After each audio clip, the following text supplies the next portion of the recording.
for today's Caribbean Connections, we have Rhyesa Joseph, the director of the Folklore Research Center of St. Lucia, to tell us about the Creole Festival. And I am going to botch this pronunciation. Please feel free to correct me. Jounen Kweyol. Hopefully I said it correctly. Mrs. Joseph, we know that you are very, very busy and definitely in high demand, especially around this time. Yes. So we do want to thank you for joining us for another edition of GMSKN and Caribbean Connections. And we'll start by asking you to share with our viewers what, there it is again, Jounen Kweyol is. First of all, am I saying it correctly? And secondly, can you tell us what it is? I didn't think I was.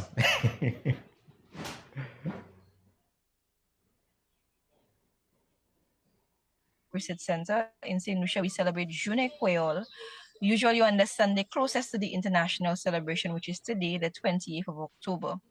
The celebration of Creole heritage, not just on Jounen Kweyol, but an entire month in October for St. Lucia, dubbed Mois Héritage Creole, Creole Heritage Month, is rooted in the thrust of the Monsignor Patrick Anthony Folk Research Center's aim of preserving culture, celebrating culture, and centering culture in national development. On Jounen Kweyol, we have host communities who display not just traditional foods and dress and ways of life, but also host a range of demonstrations in the manufacturing of St. Lucian crafts, the way in which persons would have sawed wood, and then a lot of traditional practices in times gone by. So the aim is to ensure that we do not forget who we are and where we come from, and that we come out as a community to celebrate together. Nice, nice. So tell us about how the St. Lucia Creole Festival came to be. Well, we do not dub it as much as a festival, but it emerged truly in 1983 through the Creole movement, where the aim was not just to celebrate Creole heritage, but also the Creole language. It's unfortunate that St. Kitts and Nevis does not speak Creole, so even if même si je commence à parler créole, peut-être la patte kay ni chay moun qui kay comprendre moi, surtout yote Josette ici. If I spoke Creole, many persons wouldn't understand what I was saying in St. Kitts. Perhaps in Dominica and other Caribbean islands who share a similar Creole would have been able to. But the entire thrust was really and truly to ensure that Creole heritage and Creole language remain preserved and centered. So the advantage was to speak Creole, to live Creole, and to celebrate Creole livelihoods. And our first celebration of Jounen Kweyol began in 1984 in the community of Monrepo in St. Lucia, and it continued to go from there. So we've entered our 30th year since the first hosting of Jounen Kweyol in the community began in 1984. The movement began 1 year prior via a radio program and has continued to date. And we've since expanded from the celebration of one day to an entire month of activities. This year's celebration is centered on our theme, Kiltise Jerizo, which translates in English to Culture Heals. And we've had a number of activities centered on promoting culture, not just as a form of celebration, entertainment, and amusement, but as a source of education, social transformation, peace, and health and well-being. We've had walks for culture, we've had violin festivals celebrating traditional music, we've had discussions. One of our discussions took place yesterday on the Creole language and how we should go about really improving our advancement of it. We looked at areas of discrimination that persons still face in the speaking of Creole, and we continue our advocacy and lobbying throughout the month. On one of our signature activities that came out this year, for example, was a celebration we call Festejoui, which means in Kweyol, Festival of Games. So we would play a lot of traditional games throughout the community where persons came out, where there was music, song and dance, but most importantly, unity among members of our community. Nice. All right, so Caribbean Connections is all about bringing people together, and over the years, how has the festival reached the larger groups and persons living outside of St. Lucia? Well, the diaspora is a major supporter of Jounen Kweyol, as well as members of the Francophone Caribbean, whether it is Martinique, Dominica, and other spaces who actually come out. And it's really been able to pull persons to really be able to appreciate what they've been missing at home. We've also had a number of virtual engagements and activities where, although persons may not be able to physically experience the culture, they might be able to tune into a lot of the sessions online and participate. I just came from a secondary school, and secondary schools throughout the island right now are having Creole celebrations. There Okay. might be St. Lucians who are on their way back to St. Lucia, back home for Creole Heritage Month, because it is truly the biggest national cultural celebration that brings together St. Lucians from all walks of life back home. So at this time, you'd find a lot more persons traveling. Flights might be booked to try to come to St. Lucia to celebrate Yes. Moi Heritage Kweyol, and most importantly, Jounen Kweyol on this Sunday. Nice. One of the main focuses of Creole Day and the festival is to highlight and preserve the Creole language. What is the history behind the language, and why is it important to preserve it, and how is the preservation process of the language going? The history behind the language, like many of our traditions in the Caribbean, is the fact that you have people who were forced to come into the region, who now have to try to survive in colonial circumstances in a situation of enslavement. And we have a number of language groups, persons from the African continent, the Iru, the Fon, the Mandinka people, whose languages impact the way in which we speak. We know that we've had colonizing nations like the United Kingdom and also France impacting the vocabulary of the language, but the syntax, its structure, is African in its base. And so the survival of the language is a form of resistance, it is a form of identity, and it's also a form of preserving who you are. There are a lot of words that are not necessarily taken from the French vocabulary, but tell a story of where persons are from. For example, we refer to pigeon peas as point en gaule in St. Lucia. But if you translate what point Angol is, it literally means Angolan peas. So that in Okay. itself tells you a trace of history of where it is we come from. Now, in preserving the language, an orthography system has been developed where there is a system called Sonorama that teaches how to read and to spell the language. However, the barriers to really integrating the language into who we are as a people are still present, although the government has made pronouncements of wanting to make Creole a national language. So far in the Caribbean, Haiti is the only Caribbean country that has Creole as an official language, and it's our aim as an organization to ensure that that actually happens. We have continued to preserve the language in terms of instruction, um, advocacy at the policy level, ensuring that we go into communities to preserve documentaries in Creole, ensuring we record Creole speakers as well.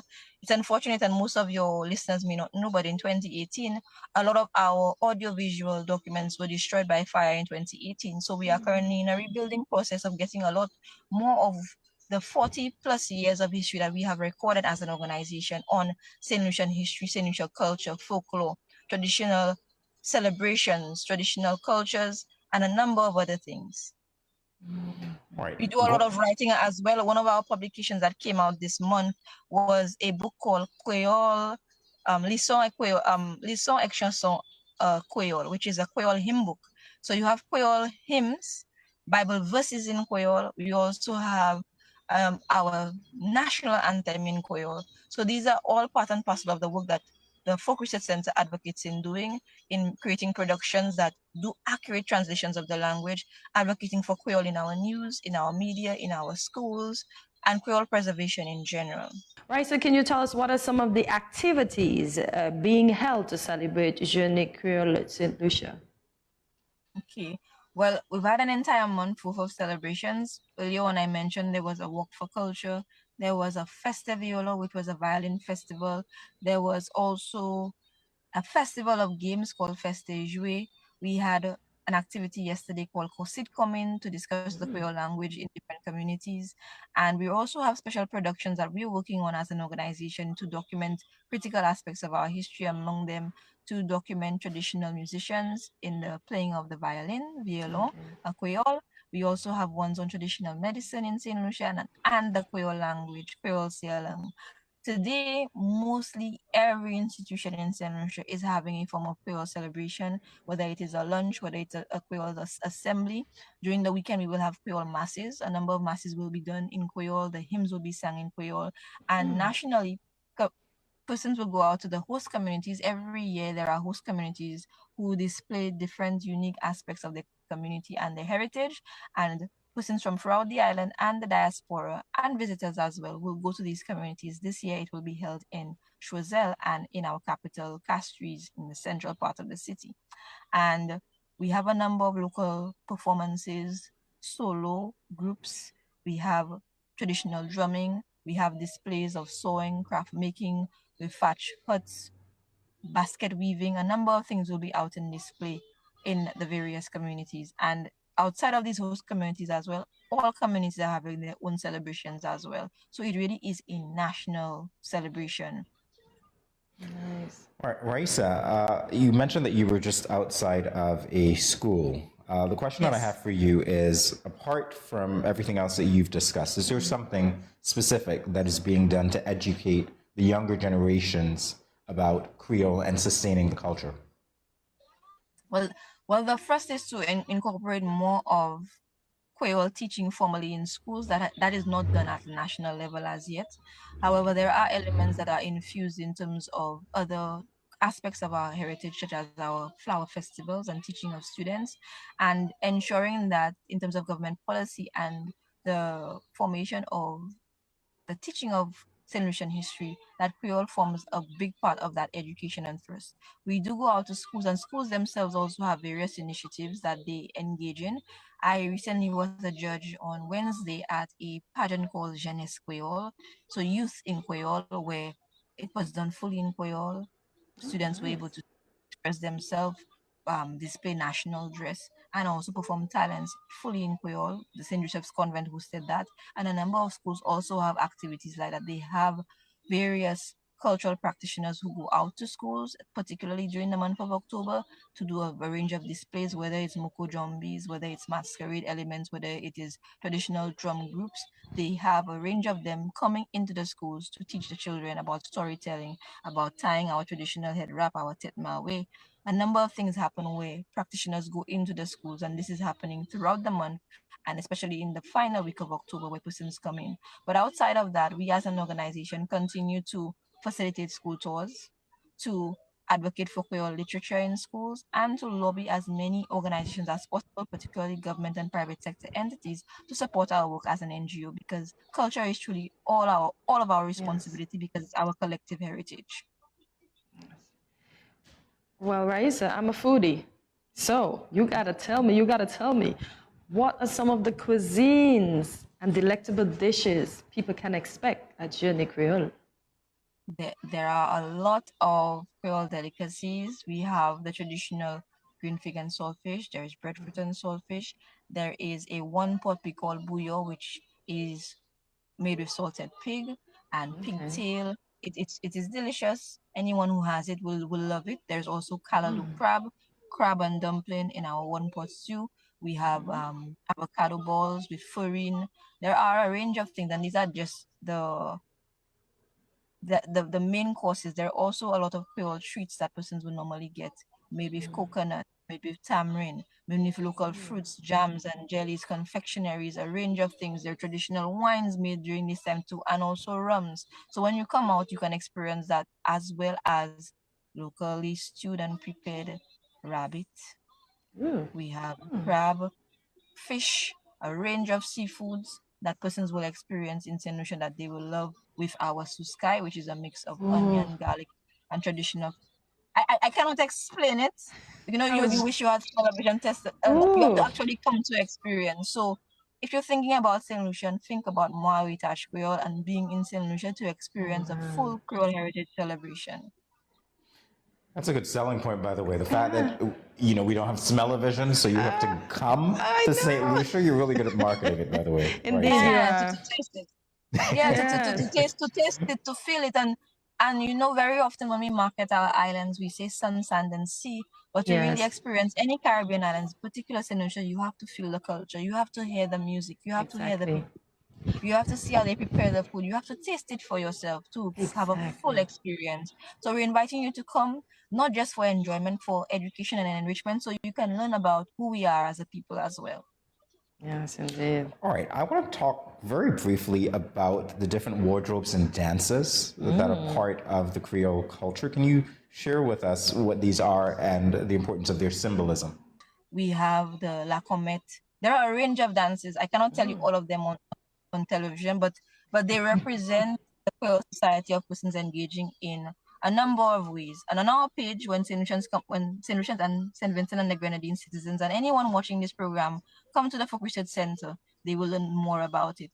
But the whole point of dances and traditions really represents the evolution of a society where you have a group of people who are not included in the hierarchy or the formal echelons and deemed persons who are worthy. So they create their own steps, their own interpretations, their own workings of dance that often create a hybrid of what European dances will, but also combine their own African moves. So there are an indigenous group of Africans, particularly found in the PI region, which is the west coast of St. Lucia, who are Negjine, and they dance Kutumba. There are a range of dances and performances that they do during special occasions. They don't do it just for celebration, but it's part of ritual. So these two are part and parcel of the traditional dances that St. Lucians would do during this time and actually taught. So there's Lacomet, there's Mulala. There are so many. I hear you. I appreciate what you did, though, by whetting our appetites. Definitely so. Indeed. Rhyesa, who are some of the partnerships that help bring the festival and Jounen Kweyol together? Okay, so I must say that our members, first and foremost, because Folk Research Center is a non-governmental organization, and we are a membership organization as well. So first and foremost, our volunteers who give a lot of their time voluntarily to the work that we do are critical. The government of St. Lucia also funds and finances a lot of our projects at the Folk Research Center. We also have other quasi-governmental organizations such as the Cultural Development Foundation, Events Company of St. Lucia, and St. Lucia National Trust, as well as some corporate partners who continue to assist us, like the St. Lucia Electricity Company, Lucilec, and other partners who come on board. But we also always need more support because the work of cultural development requires a lot of input, a lot of resources to make sure that we document and we preserve and we mobilize for future generations. Well, it's been our pleasure. I know that you're a very busy lady, so I won't keep you anymore, but we thank you for taking the time to talk to us all about this important festival and share with us about your work in preserving the culture. It's been our pleasure, Rhyesa. Our pleasure, indeed. Thank you so much for having me, and I just want to remind your viewers and listeners to follow the Folk Research Center on Facebook, Instagram, and Twitter, and also to remember the theme for Moi Heritage Creole, Creole Heritage Month in St. Lucia is Kiltise Jewizo, Culture Heals. Oh, that's so sweet. Perfect. Thank you so much. Thank you. More GMSKN in a moment. Stay tuned.